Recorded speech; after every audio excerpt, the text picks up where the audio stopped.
हूं आपके साथ सुरभि राजपूत। कोरोना वायरस महामारी की दूसरी लहर अब कमजोर पड़ चुकी है और संक्रमण के मामले काफी कम भी हुए हैं। इस बीच उत्तर प्रदेश की योगी सरकार ने कक्षा 6 से 8 तक के स्कूल खोलने के आदेश दे दिए। ये स्कूल आज से यानी कि 24 अगस्त से खोल दिए गए। स्कूलों को खोलने के लिए प्रदेश की योगी सरकार ने हाल ही में ऐलान किया था कि 23 अगस्त यानी सोमवार से कक्षा 6 से लेकर 8 तक के स्कूल खोल दिए जाएंगे, लेकिन सोमवार को पूर्व सीएम कल्याण सिंह के निधन की वजह से सार्वजनिक अवकाश था, लिहाजा मंगलवार से स्कूल को खोल दिया गया। सरकार ने आदेश दिया था कि 4-4 घंटे की 2 शिफ्ट में क्लासेस चलाई जाएंगी और इस आदेश में यह भी बताया गया है कि एक शिफ्ट में क्लास में सिर्फ 50% छात्रों को ही बैठने की अनुमति होगी। बाकी बचे 50% छात्र दूसरी शिफ्ट में पढ़ाई कर सकेंगे। बच्चों को अपने पेरेंट्स से परमिशन यानी कि इजाजत लेटर लेकर ही स्कूल आना होगा। इसके बाद ही उन्हें एंट्री दी जाएगी और इसके साथ ही असेंबली क्लासरूम में भी ये पढ़ाई कराई जाएगी और इंटरवल होने पर बच्चों को लंच भी क्लास के अंदर ही करना होगा। ये सारी गाइडलाइन सरकार के द्वारा लागू की गई। छात्रों की उपस्थिति जरूरी नहीं है। सभी छात्रों को कोरोना प्रोटोकॉल का पालन करना ये बहुत जरूरी होगा, जिसमें मास्क लगाना और सोशल डिस्टेंसिंग समेत कई नियमों का पालन करना अति अनिवार्य है। छात्र एक दूसरे से नोटबुक नहीं शेयर कर सकेंगे। तमाम ऐसी गाइडलाइन है और इन गाइडलाइन के तहत ही स्कूलों को आज से 6ठी से लेकर 8वीं तक के लिए खोला गया है।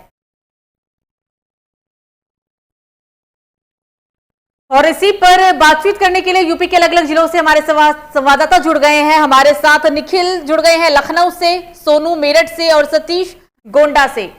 निखिल, आपके पास आएंगे। पहले 6ठी से लेकर 8वीं तक के स्कूल खोले गए और जिन गाइडलाइन का यहां पर जिक्र किया गया है कि 50% छात्र उपस्थित हो सकते हैं और सभी अपने अभिभावक से इजाजत लेकर ही आएंगे, इजाजत लेटर होना चाहिए तभी एंट्री मिलेगी। स्कूल की क्या हालात है आज, निखिल? जी, आपको बता दें, जिस तरह से कोरोना ने अपने महामारी के सारे पैर पसार लगते थे, कहीं ना कहीं उत्तर प्रदेश सरकार ने लाख कोशिश करके कोरोना को मात दी। हालांकि उत्तर प्रदेश की बात करें, इस समय लखनऊ में एक भी केस कोरोना पेशेंट का नहीं आया है जी। हालांकि स्कूल को लेकर बात करें तो स्कूल में 9 से 12 तक की कक्षाएं कुछ दिन पहले से ही आदेश हो गया था कि खोल दिए जाएंगे। हालांकि उसके बाद 24 तारीख से कहा गया था कि कक्षा 6 से 8 तक के स्कूल खोले जाएंगे। हालांकि इसमें कई गाइडलाइन का पालन करने का स्कूल को कहा गया था कि इन सब गाइडलाइन का पालन करना, गाइडलाइन के अनुसार उनके मार्क्स अनिवार्य होना चाहिए। हालांकि अभिभावकों की इजाजत होनी जरूरी है। अगर अभिभावक बच्चों को स्कूल नहीं भेजते तो कहीं ना कहीं उनको घर से ऑनलाइन शिक्षा दी जाएगी। हालांकि सैनिटाइजर की भी व्यवस्था वहाँ पे स्कूलों में की गई है। हर बच्चे को लगातार सैनिटाइजर से हाथ भी सैनिटाइज किए जा रहे हैं। जी निखिल, गाइडलाइन को कागजी तौर पे तो उतारा गया है, लेकिन इन गाइडलाइन का वास्तविक रूप से पालन कितना गया है ये बताएं, क्योंकि जब 9वीं से लेकर 12वीं तक के स्कूल खुले थे उस वक्त भी तमाम गाइडलाइन का जिक्र किया गया था, लेकिन जब स्कूल में देखा गया, जब हमारे संवाददाताओं ने स्कूल का दौरा किया, स्कूल में रात की चीजें देखी तो सारे गाइडलाइन धरे थी और जैसे स्कूल चल रहे थे जैसे कि कोई कोरोना महामारी ही नहीं है, कोई महामारी का खतरा नहीं है। जी, आपको बता दें, सारे स्कूलों को साफ तौर से कहा गया है कि उनको कोरोना गाइडलाइन का पालन करना होगा। अगर कोरोना गाइडलाइन का पालन नहीं करेंगे तो कहीं ना कहीं स्कूलों पर कार्रवाई होगी, क्योंकि बच्चों का मामला है। बच्चों से कहीं ना कहीं तीसरी लहर का भी अंदेशा बताया जा रहा है। उसको देखते हुए सरकार साफ तौर से सख्ती से कार्रवाई करने को कह चुकी है। अगर कहीं ना कहीं लापरवाही देखने को मिलेगी तो स्कूलों पर कार्रवाई होगी। हालांकि बच्चों को इंटरवल का जब टाइम होता है तो कहीं ना कहीं लंच भी उनको क्लास के अंदर ही करना होगा। इन्हीं सब चीजों की गाइडलाइन के साथ स्कूलों को खोला गया है। हालांकि 1 तारीख के बाद प्रयास लगाए जा रहे हैं कि कक्षा 1 से 5 तक के भी स्कूल खोलने जाने की उम्मीद है। जी निखिल बने रहेगा। सोनू के पास चलते हैं। सोनू, 1.5 साल के बाद स्कूल खुले हैं, बच्चों के चेहरे पर खुशी है, लेकिन खुशी एक तरफ है और महामारी का खतरा एक तरफ है। स्कूल में कोरोना गाइडलाइन का पालन कितना किया गया? देखिए सुरभि, मैं आपको बता दूं, मेरठ में सभी स्कूल खोल दिए गए हैं सरकार के आदेश के बाद, लेकिन अगर स्कूल की बात की जाए, स्कूल में कोई भी कोरोना गाइडलाइंस का पालन अभी तक होता नहीं दिखाई दे रहा है। कि सरकार ने साफ तौर पर कहा था कि स्कूल तो खोले जाएंगे, लेकिन सभी स्कूलों में कोरोना गाइडलाइन का पालन किया जाएगा। उसके बाद ही बच्चों को क्लास तक पहुंचाया जाएगा। लेकिन अगर हम बात करें स्कूलों की, तो स्कूलों में अभी तक ऐसी कोई व्यवस्था देखी नहीं गई है। कोई भी स्कूल में ना तो सैनिटाइजर की व्यवस्था है और ना ही सोशल डिस्टेंसिंग दिखाई दे रही है। सभी स्कूलों में बच्चों को बिना सैनिटाइजर के और बिना सोशल डिस्टेंसिंग के साथ क्लासों में बिठाया जा रहा है। इससे अंदाजा लगाया जा सकता है कि जिस तरीके से सरकार तीसरी वेब को लेकर अभी आशंका जता रही है और बता रही है कि तीसरी लहर सितंबर में आने वाली है। तो इससे इन तस्वीरों को देखकर अंदाजा लगाया जा सकता है कि बच्चों को एक तरीके से ये बच्चों की जान के साथ जोखिम है और बच्चों को कोरोना दोबारा बीमारी में जोखा जा रहा है। इसको लेकर अभिभावक भी यहाँ अभी सतर्क हैं और अभिभावक भी अपने बच्चों को स्कूल भेजने में कतरा रहे हैं। जी सुरभि। सोनू, चेतावनी पहले से ही है कि तीसरी लहर में सबसे ज्यादा बच्चे प्रभावित होंगे। 1.5 साल बाद स्कूलों को खोले जाना और स्कूलों में कोरोना गाइडलाइन की अनदेखी करना, यानी कि तीसरी लहर अगर आती है तो जो बात यहाँ तय थी या फिर जो अनुमान लगाए गए थे कि सबसे ज्यादा बच्चे प्रभावित होंगे, अगर हालात यही रहते हैं तो वास्तविक में बच्चे कुछ ज्यादा ही प्रभावित होने वाले हैं। जी सुबह देखिए, तीसरी लहर की आशंका बता दी गई है और तीसरी लहर सबसे ज्यादा जो खतरनाक साबित होगी वो केवल बच्चों पर प्रभावित होगी। जिस तरीके से दूसरी लहर ने लोगों को अपनी पीक पर लिया था, इसी तरीके से तीसरी लहर भी ज्यादा खतरनाक साबित बताई जा रही है और ये केवल तीसरी लहर जो है केवल बच्चों पर प्रभावित होगी, जिसको देखकर बच्चों के परिजन अभी भी बच्चों को स्कूल भेजने में कतरा रहे हैं। उनका कहना है कि जिस तरीके से स्कूल ऑनलाइन क्लासेस ले रहा था, इसी तरीके से ऑनलाइन पढ़ाई की जाए जब तक इस बीमारी का पूरी तरीके से खात्मा नहीं होता। जी सुरभि। सोनू बने रहेगा, सतीश के पास चलते हैं गोंडा। सतीश, अभी आपने सोनू को भी सुना, आपने निखिल को भी सुना। उनका कहना है कि सरकार ने दावे तो किए हैं कि अगर स्कूलों को खोला गया है तो स्कूल प्रशासन कोरोना गाइडलाइन का पूरा ख्याल रखेगा, लेकिन ऐसा हुआ नहीं है दोनों ही जिलों में। आप बताएं गोंडा की क्या हालात है इस वक्त? स्कूल खोले गए हैं, स्कूल में कोरोना गाइडलाइन का कितना पालन कराया जा रहा है? सतीश। जी सुरभि जी, मैं आपको बता दूं, सरकार द्वारा जो विद्यालय खोलने का आदेश जारी किया गया है, गोंडा में कोविड-19 नियमों का पालन किया जा रहा है। इससे पहले भी पालन किया जा रहा था। सरकार द्वारा यह भी गाइडलाइन जारी किया गया था कि जो बच्चे विद्यालय पढ़ने जाना चाहते हैं वही जाएं, जो विद्यालय घर पर रहकर पढ़ाई करना चाहते हैं वो घर पर रहकर ही ऑनलाइन माध्यम से पढ़ाई कर सकते हैं। कोरोना गाइडलाइन के तहत क्या स्कूल में सैनिटाइजेशन का काम किया गया? सभी बच्चों के चेहरे ढके हुए हैं, बच्चे मास्क लगाकर आ रहे हैं। सोशल डिस्टेंसिंग का कितना पालन किया गया है, क्योंकि आज पहला दिन है? जी मैम, सोशल डिस्टेंसिंग का यहाँ भरपूर पालन किया गया है। लगभग कुछ ही विद्यालय में जो ऐसे विद्यालय थे जिसमें कोविड-19 नियमों का पालन नहीं किया गया था, कुछ विद्यालय ऐसे हैं कि जिसमें पालन किया गया था। सतीश बने रहेगा, निखिल के पास चलते हैं। निखिल, 9वीं से लेकर 12वीं तक के जब स्कूल खोले गए थे तो बहुत सारे स्कूल ऐसे भी थे जिन्होंने गाइडलाइन की अनदेखी की थी और ऐसे स्कूल प्रशासन के खिलाफ प्रशासन ने भी सख्ती दिखाई थी। कुछ को बैन किया गया, कुछ स्कूलों को बंद कर दिया गया। और अगर 6ठी से 8वीं तक के फिर से स्कूल खोले गए हैं, अब प्रशासन की क्या कार्रवाई है? क्योंकि गाइडलाइन का पालन करवाना और स्कूल उन गाइडलाइन को कितना पालन करता है, दोनों में बहुत फर्क है। निखिल। जी आपको बता दें, जो कोरोना के गाइडलाइन के अनुसार स्कूल जो खुलने हैं, स्कूल में 50% के बच्चे 2 शिफ्ट में आएंगे। कहीं ना कहीं सैनिटाइजर की व्यवस्था करने को देखने को मिली थी। हालांकि सरकार ने सख्ती साफ तौर से कह रखा है, अगर कहीं ना कहीं स्कूल लापरवाही दिखाएगा तो कहीं ना कहीं उनके ऊपर कड़ी कार्रवाई की जाएगी। इसको देखते हुए स्कूल कहीं ना कहीं सरकार की सख्ती का पालन देखने को मिला है। हालांकि स्कूल में सैनिटाइजर लेके बैठे हैं, मास्क की भी चेक किया, टेम्परेचर भी चेक किया गया, उसके बाद ही बच्चे को स्कूल के अंदर भेजा जा रहा है। तो कहीं ना कहीं सरकार की सख्ती का देखने को मिल रहा है। जी निखिल, आप ग्राउंड रिपोर्टिंग कर रहे हैं, जाहिर सी बात है आप कुछ स्कूल में भी गए होंगे, वहां पे आपने क्या देखा? गाइडलाइन का कितना पालन कराया गया? बच्चों का क्या कहना था? अगर किसी से आपकी बात हो पाई तो वो भी बताया। जी बच्चों में फिलहाल 1.5 साल हो गए कोरोना लगातार स्कूल बंद पड़े थे। बच्चों में कहीं ना कहीं हंसते हुए चेहरे देखने को बच्चों ने कहा कि हालांकि हम अपने पापा मम्मी से पूछ के स्कूल में आए हैं, तो कहीं ना कहीं उनके चेहरों पे खुशी सी लहर देखने को मिली। हालांकि बच्चे भी कह रहे थे कहीं ना कहीं हमको पढ़ाई करने का मौका भी मिल रहा है, ये अच्छी चीज है। लेकिन जिन बच्चों अभिभावक जो डरे हुए हैं वो बच्चों को अभी भी स्कूल में कुछ बच्चों को नहीं भेज रहे हैं, तो उनके लिए ऑनलाइन पढ़ाई की सुविधा लगातार जारी है। निखिल बने रहेगा, सोनू के पास चलते हैं। सोनू, 2 शिफ्ट में पढ़ाई करने की बात कही गई है, 4-4 घंटे के शिफ्ट को भी डिवाइड किया गया है। स्कूल के अंदर क्या हालात है? जिन शिफ्ट का बातें सामने आई या फिर जिन नियमों को लाया गया, उन नियमों का पालन कितना किया गया अभी तक? सोनू, आवाज आ रही है आपको? सोनू, आपको मेरी आवाज आ रही है? जी सोनू, प्रश्न सुना आपने या फिर एक बार फिर से दोहराऊं? मैम दोबारा रिपीट कर दीजिए। 4-4 घंटे की शिफ्ट में पढ़ाई की जाएगी, 50% बच्चे कक्षा में शामिल होंगे। लेकिन आज पहला दिन है, तो आपने स्कूलों के अंदर क्या देखा?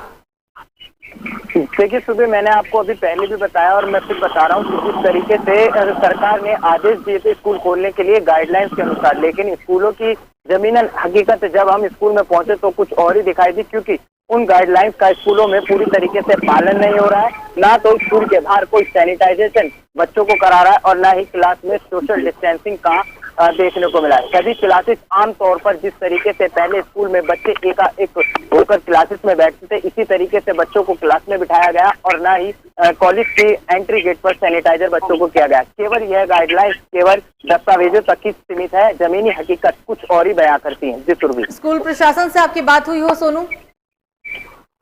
हालांकि स्कूल प्रशासन का कहना है कि हमने पूरी तैयारियां कर ली थी, लेकिन जिस तरीके के बच्चे आए, बच्चों ने सारी व्यवस्थाएं बिगाड़ दी हैं। बच्चे इस गाइडलाइंस का पालन नहीं कर पा रहे हैं। स्कूल का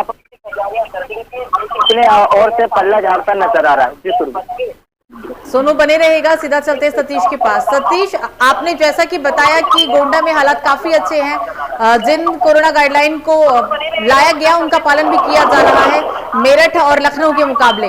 अभिभावक से आपकी बात हुई हो इस बीच, स्कूल प्रशासन से बात हुई हो या फिर छात्रों से बात हुई हो जो मौजूद हैं स्कूल के अंदर, उनसे आपकी क्या कुछ बात हुई वो बताया? जी, अभिभावक का केवल यही कहना है कि विद्यालय खुल गया तो बच्चों के चेहरे पर कहीं न कहीं मुस्कान दिखाई दे रही है। अब ऐसा लग रहा है कि अब हमारे बच्चे पढ़ पाएंगे। ऑनलाइन माध्यम से जो पढ़ाई की जा रही थी वो बहुत काफी हद तक सही नहीं थी। अब विद्यालय खुल गया तो अब बच्चों को अच्छी पढ़ाई दी जाएगी। हालांकि विद्यालय के जो अध्यापक है इनका कहना है कि हमारे विद्यालय में जो भी है कोविड-19 के नियमों का पालन किया जा रहा है और पालन आगे से भी किया जाएगा। 2 गज की दूरी, मास्क जरूरी है, सभी नियमों का पालन किया जाएगा। सतीश, इन 1.5 साल से स्कूल बंद थे और इन 1.5 सालों में काफी क्षति हुई है पढ़ाई में, क्योंकि तमाम व्यावसायिक चीजों को खोला गया था लेकिन स्कूलों को नहीं खोला गया था और लगातार इसकी मांग भी उठ रही थी कि 1.5 साल एक बहुत लंबा समय। 1.5 साल के बाद स्कूल को खोला गया, जिन गाइडलाइन की बात कही गई, कुछ जिलों में उन गाइडलाइन को माना भी गया, लेकिन उन कुछ जिले ऐसे भी थे जहां पर अनदेखी भी की गई, लापरवाही भी बरती गई। ऐसे इलाकों में, ऐसे जिलों में, ऐसे प्रशासन, ऐसे स्कूल के खिलाफ प्रशासन क्या कार्रवाई कर रहा है? किस तरीके की कार्रवाई अभी तक देखने को मिली है? जी, मैं आपको बता दूं, ऐसा कोई मामला भी गोंडा में आया ही नहीं है। जो भी ऐसा मामला आता है गोंडा प्रशासन के द्वारा उस पर आवश्यक कार्रवाई की जा रही है। जब 9वीं से लेकर 12वीं तक के स्कूल खुले थे, क्या उस वक्त भी यही हालात थे? उस वक्त भी कोरोना गाइडलाइन का पूरा ख्याल रखा गया था? जी, उस वक्त भी कोरोना गाइडलाइन का पूरा ख्याल रखा गया था। कोविड-19 नियम का पालन किया जा रहा था। सतीश बने रहिएगा। निखिल के पास चलते हैं। निखिल, 9वीं से लेकर 12वीं तक के स्कूल जब खुले थे तो कई स्कूल वाले ऐसे थे, कई ऐसे स्कूल प्रशासन थे जो गाइडलाइन को पूरा ताक पे रखकर अपनी मनमर्जी के तहत स्कूल चला रहे थे और प्रशासन ने कई स्कूल के खिलाफ कार्रवाई भी की थी। और शायद आज भी हालात ऐसे हैं यूपी के कई जिलों के जहां कार्रवाई की जरूरत पड़ती है। पुलिस वालों का या फिर प्रशासन का क्या कहना है कार्रवाई के तहत, या फिर क्या कार्रवाई की जा सकती है आने वाले भविष्य में? जी, आपको बता दें, जैसे जैसे कोरोना की राजधानी लखनऊ में कम होती है वैसे वैसे सरकार ने कहीं ना कहीं आप देखते हुए नजर आ रही थी। हालांकि साप्ताहिक बंदी भी जो चल रही थी उसको भी सरकार ने समाप्त कर दिया। अब संडे का लॉकडाउन भी नहीं रहा है। तो कहीं ना कहीं लखनऊ में कोरोना की बात करें तो एक भी पेशेंट पिछले कुछ दिनों से नहीं आया है। उसके बाद ही सरकार ने फैसला लिया कि कक्षा 6 से 8 तक के स्कूल खुलेंगे। लेकिन कहीं ना कहीं बच्चों का तीसरी लहर सरकार ने साफ तौर पर कहा है कि अगर कोरोना के मामले बढ़ेंगे तो हम स्कूल को फिर बंद कर देंगे। इसी सब चीज को देखते हुए सरकार ने स्कूलों को खोलने का आदेश दिया था, जो कि कक्षा 6 से 8 तक के स्कूल खोले जा रहे हैं। हालांकि बात करें कक्षा 1 से 5 तक के स्कूल में बच्चों की, तो कहीं ना कहीं अगर 1 तारीख तक कुछ भी कोरोना पेशेंट राजधानी लखनऊ में नहीं आते हैं तो कहीं ना कहीं 1 से 5 तक के स्कूल 1 तारीख से जानकारी के अनुसार खोले जा सकते हैं। लेकिन अगर कुछ महीनों में कोरोना के पेशेंट राजधानी लखनऊ में बढ़ते हैं तो स्कूल एक बार फिर से बंद कर दिए जाएंगे। जी निखिल, कोरोना की तीसरी लहर अभी संभावित है। सितंबर के पहले हफ्ते में कहा जा रहा था कि कोरोना की शायद तीसरी लहर आ जाए। अक्टूबर भी हो सकता है, नवंबर भी हो सकता है, अभी कह नहीं सकते। और अभी बच्चों की जो वैक्सीन है वो भी ट्रायल पर है। बच्चों को भी वैक्सीन, बच्चे तो छोड़िए, अभी तो युवाओं को ही पूरी वैक्सीन नहीं लगी है। वैक्सीन की क्या तैयारियां हैं? स्कूल ने क्या अलग से तैयारी कर रखी है? ये वैक्सीन की बात करें तो हालांकि 12 साल की उम्र तक की वैक्सीन की ट्रायल चल रहा है और ट्रायल शायद हो भी चुका है। हालांकि सरकार वैक्सीन लेके काफी चिंता में दिखाई दे रही है। लगातार वैक्सीन की कमी उत्तर प्रदेश में बात करें तो देखने को नहीं मिल रही है। राजधानी लखनऊ की बात करें तो लाखों की संख्या में वैक्सीन बराबर आ रही है। सिविल हॉस्पिटल की बात करें तो कहीं ना कहीं वैक्सीन 95,000 के ऊपर 95,000 के ऊपर पहुंच चुकी है और 5,000 बाकी है कि 1 लाख वैक्सीन पहुंच जाएगी राज्य में। हालांकि नाका गुरुद्वारे की बात करें तो कहीं ना कहीं वो भी 45,000 में वैक्सीन लगा चुका है और 5,000 बाकी है, वो 5,000 के ऊपर पहुंच जाएगी। तो कहीं ना कहीं वैक्सीन लगातार आम जनता लगाती हुई नजर आ रही है और कहीं ना कहीं वैक्सीन का काम भी काफी तेजी से चल रहा है। जी निखिल, गाइडलाइन के अनुसार अभिभावक से बच्चों को इजाजत पत्र भी लाना होगा और पत्र दिखाने के बाद ही बच्चों की एंट्री स्कूल के अंदर की जाएगी। ये तो गाइडलाइन के अनुसार है, लेकिन स्कूल इन गाइडलाइन का पालन करता हुआ कितना नजर आया है? क्योंकि कुछ अभिभावक अभी ऐसे भी हैं जो डरे हुए हैं, क्योंकि डर इसलिए और है कि तीसरी लहर में सबसे ज्यादा बच्चों को खतरा है और अभी महामारी का दौर खत्म नहीं हुआ है। जी आपको बता दें, तीसरी लहर को देखते हुए ये अभिभावक है वो कहीं ना कहीं बच्चों को स्कूल में भेजने से कतरा रहे हैं। लेकिन शिक्षक ने साफ तौर से कह रखा है अगर अभिभावक की इजाजत होगी तभी बच्चे स्कूल में आएंगे, वरना बच्चों को स्कूल आने की जरूरत नहीं है, ऑनलाइन उनकी पढ़ाई की जाएगी। जी स्कूल प्रशासन से आपकी बात हुई हो? ये प्रशासन से बात हुई थी। प्रशासन ने साफ तौर से कहा है कि बच्चों को हालांकि अभिभावक भेजेंगे तभी उनको क्लास में लिया जाएगा। अगर अभिभावक नहीं चाहेंगे तो बच्चे स्कूल नहीं आएंगे। हालांकि ऑनलाइन पढ़ाई का हमने अभी कर रखा, ऑनलाइन पढ़ाई भी की जाएगी। जी निखिल बने रहेगा। सोनू के पास चलते हैं। सोनू, इन 1.5 सालों में ऑनलाइन पढ़ाई के काफी दावे किए गए थे, लेकिन पूरे देश में नेट की सुविधा ना होना, ग्रामीण अंचल ऐसे क्षेत्र जहां पर नेट की सुविधा नहीं है, इन 1.5 सालों में बच्चों की पढ़ाई बहुत ज्यादा प्रभावित हुई है। अब स्कूल खुले हैं, 50% छात्र आ सकेंगे, 2 शिफ्ट में पढ़ाई की जाएगी, तमाम दावे किए गए। ऑनलाइन पढ़ाई की वजह से बच्चों की पढ़ाई बहुत ज्यादा खराब हुई है। अभिभावकों का क्या कहना था वो बताया। तो भी देखिए, स्कूल खुलने से बच्चों में तो काफी उत्साह है, लेकिन बच्चों को कहीं ना कहीं अभी भी बीमारी का डर है।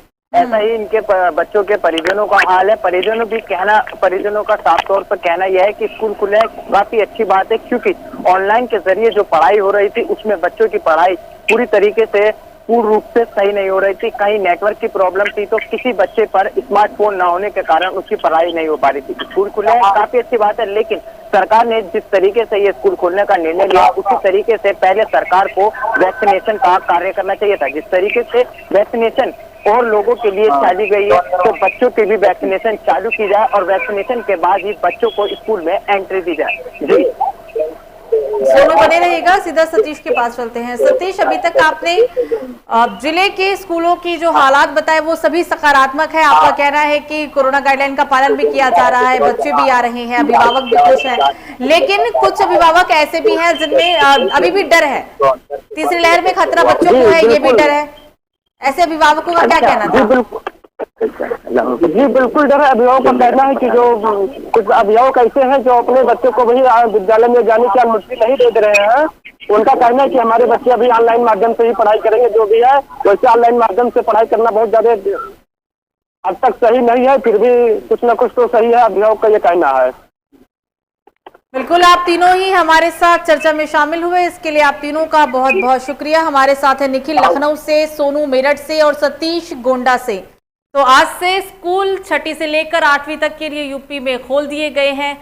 जैसा कि कुछ जिलों में स्कूल खुलने के बाद काफी हालात अच्छे हैं, कुछ स्कूल पूरी तरीके से कोरोना गाइडलाइन का पालन करते हुए नजर आ रहे हैं, चाहे वो सोशल डिस्टेंसिंग हो, चाहे वो मास्क की व्यवस्था हो, सैनिटाइजर की व्यवस्था हो, तमाम व्यवस्थाएं हैं। लेकिन कुछ स्कूल ऐसे भी हैं कि जो कोरोना गाइडलाइन के सभी नियमों को ताक पर रख रहे हैं और मनमानी तरीके से ही बच्चों की एंट्री कराई जा रही है, वहां पर पढ़ाई की जा रही है। क्योंकि 9वीं से 12वीं तक के जब स्कूल खुले थे तब ऐसी काफी शिकायतें मिली थी और ऐसे शिकायत मिलने के बाद प्रशासन ने काफी सख्ती भी बरती थी। लेकिन अभी भी कोरोना का खतरा बरकरार है, महामारी का दौर चल रहा है और जैसे कि कहा जा रहा है कि इस महामारी में सबसे ज्यादा जो प्रभावित होंगे वो बच्चे ही होंगे। तीसरी लहर में सबसे ज्यादा बच्चे ही प्रभावित होने वाले हैं। स्कूल का खुलना अभी भी एक डर अभिभावकों के बीच बना हुआ है। फिलहाल अभी के लिए मुझे दीजिए इजाजत। लोकमंच न्यूज पर खबरों का सिलसिला जारी रहेगा। नमस्कार।